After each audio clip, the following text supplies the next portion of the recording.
ഓഫീസുകൾ കയറിയിറങ്ങി തേഞ്ഞുപോയതാണ് സദാനന്ദന്റെ രണ്ട് കാൽമുട്ടുകളും. ചുവപ്പുനാടയിൽ കുരുങ്ങി വീണുപോയ ജീവിതത്തിൽ സ്വയം ഊന്നുവടിയായി മാറിയ പഴയ 10ാം ക്ലാസ്സുകാരൻ.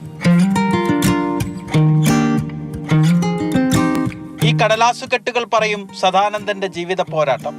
കന്നുകാലികളെ വളർത്താൻ വായ്പയ്ക്കായി കായംകുളം എംപ്ലോയ്മെന്റ് എക്സ്ചേഞ്ചിൽ 1987 കർഷക തൊഴിലാളിയായിരുന്ന 36-കാരൻ അപേക്ഷ നൽകിയത്. സാങ്കേതിക കാരണങ്ങൾ പറഞ്ഞ് വായ്പ നിഷേധിച്ചു. സ്വയം തൊഴിൽ കണ്ടെത്താൻ ആഗ്രഹിച്ച ചെറുപ്പക്കാരന് ഭരണകൂടം നൽകിയത് 8ന്റെ പണി. സർക്കാർ ഓഫീസുകൾ മുതൽ ദേശീയ മനുഷ്യാവകാശ കമ്മീഷനിൽ വരെ സദാനന്ദൻ നിയമപോരാട്ടം നടത്തി. എന്തുകൊണ്ടായിരിക്കും ഇങ്ങനെ സർക്കാർ ജീവനക്കാർ ചേട്ടനെ ഇങ്ങനെ ഓടിച്ചത്? പ്രതികരിക്കാത്ത ലക്ഷക്കണക്കിന് ആളുകളുടെ അപേക്ഷയിൽ കിടക്കുക. ഞാനിതിൻ്റെ പുറകിൽ പോയത് കൊണ്ടാണ് ഇത് വെളിയിൽ വന്നത്. പിണറായി വിജയൻ സഖാവ് ഉൾപ്പെടെ 10 മുഖ്യമന്ത്രിമാരുടെ മുന്നിലൂടെ വന്ന ഫയലാണിപ്പോൾ. ഇത്രയും നാള് എന്തുകൊണ്ടാണ് ഈ പോരാട്ടം നടത്തിയത്? പാവപ്പെട്ടവൻ സർക്കാർ ഓഫീസിൽ ചെന്ന് കഴിഞ്ഞാൽ അവനെ കാണുന്ന വേറൊരു കണ്ണുകൊണ്ടാണ്.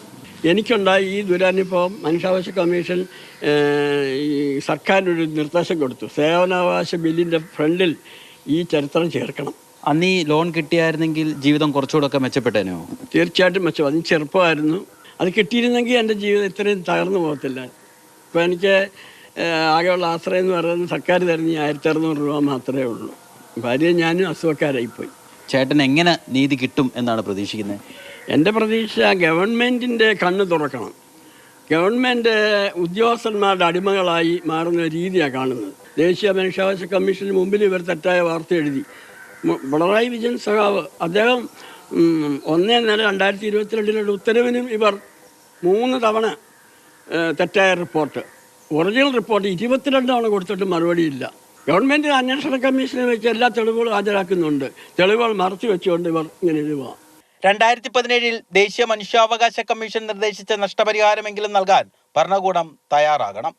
ബോണിയം വർഗീസിനൊപ്പം രഘുനാഥ് നാരായണൻ, മാതൃഭൂമി ന്യൂസ്, ആലപ്പുഴ.